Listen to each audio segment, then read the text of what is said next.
What's your name? My name is Kareem Rabi. And I know you wrote a book. What was recently or co-wrote? What is that? The book is called Palestine is Throwing a Party and the Whole World is Invited. It was published in 2021. Okay. Could you tell us the work that you did in uncovering the role of the Devil-Opers, the development, and its sort of role in the displacing of Palestinian people? Sure. So what I did was I studied this massive real estate development project in the West Bank undertaken by Palestinian capitalists that will ultimately come to house like 40,000 people supposedly at a cost of probably about $1 billion that mostly comes from the Sovereign Wealth Fund of Qatar. And so what I did is I studied how this project sort of came to be, how they're changing forms of land tenure in the West Bank, and how they're really sort of reconfiguring the role of the state and kind of the character of the state through this massive development project, through these big sort of forms of investment that are coming in.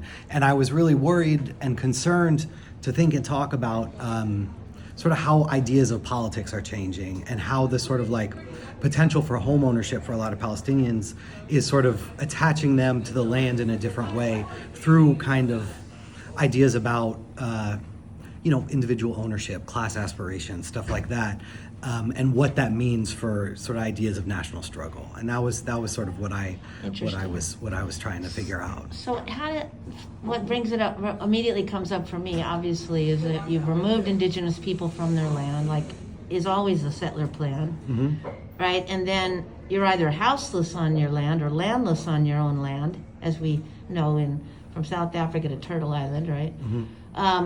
But now you have the option of buying. Right? So if you're a good capitalist, as I would call it, you can buy back your land. Well, so there are like pretty high rates of private ownership in the place that I'm talking about. And the sort of the specific site of this real estate development is unbuilt. Let's say, I don't want to say empty, right? It's unbuilt.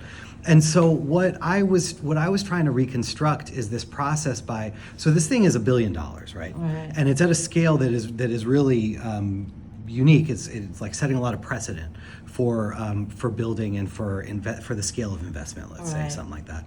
And so what happens is there are a lot of different sort of competing forms of land registration and land tenure.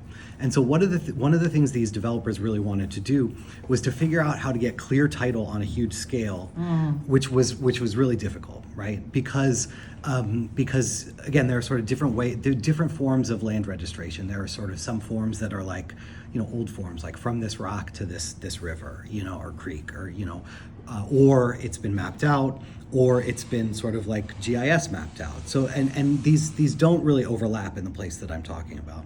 So what these developers figured out is they said like, okay, we can find some of these owners, and a lot of these plots were sort of owned collectively or owned by families. And so what they said they did, I'm not really sure that they ended up doing it, was they said they would find the owners or the sort of listed owners, and then they would have to go to Beirut or Dearborn or Houston or or wherever and find the families and then buy plots and then create sort of a patchwork of ownership. And then with their allies in the state, such as it is in the PA, they managed then to do eminent domain to sort of clear the path and sort of get this huge plot of land that they owned. And so what happened during that process, and it took a lot of work to sort of reconstruct what was happening, is that a lot of people's lands, family lands, just kind of got disappeared into it, right? Wow. Because either they couldn't. So, for example, like if you and I were landowners and we were neighbors, and it was sort of listed as like, from the wall to the tree, we would be the ones sort of figuring that out together. Like the neighbors are the ones sort of like determining the boundaries in some respect. So what happened when they created this patchwork, they became their own neighbors. And so then they started to sort of be able to disappear plots of land into this bigger development project, right? And then once they had clear title, then that was the way that they started to say like, okay, now we have clear title, we can sell apartments in this big way. but also we can sort of create a mortgage apparatus Wow. to bring people in, because previously, like, you know, if you and I are related and we owned a family plot together, Right. like there's no real Yeah. clear title that a bank could sort of that was intelligible to a bank. There's also this sort of like social preference in Palestine not to take out like a 30-year Right. mortgage. It doesn't really exist for the sort of obvious reasons of instability. So like what I was trying to figure out is how this big scale development project was changing all that and changing the ways that people started to hold their land, like through the tools and ideas of sort of market freedom or something like that, you know? Yeah, AKA capitalism. Last thing, who's that money pot you said? Qatar? From a lot of it is coming from Qatar, from the government of Qatar Wow, which Yeah. are, in the Gulf. I understand, but Yeah. I mean, they're like billionaire, weird Yeah, I mean, it's like coalition of billionaires or something.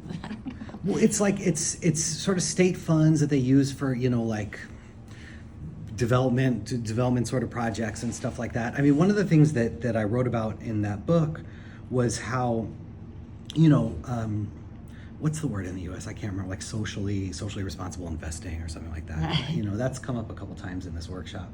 And so, like, one of the things that when I talk to sort of people who are giving me information from the internal workings of the development firm, is that like Qatar is so rich that they just like weren't really doing any oversight over this thing, you know. And so like that's they have the sort of general goal, the general category of you know, doing some kind of a development project, but it's not really clear also that they are looking at it like, you know, you might be in this country with like a real sort of specific sense of the return you need on your investment. So that's like another weird way that the politics sort of sneaks into it and is kind of like overlapping with capitalist and accumulation imperatives in this situation. Does that Wow. make sense? Yeah, totally. It's frightening, actually. Just the trail of tears in that way that are like murky, you know, Yeah, it's totally murky. right? Yeah. Intentionally.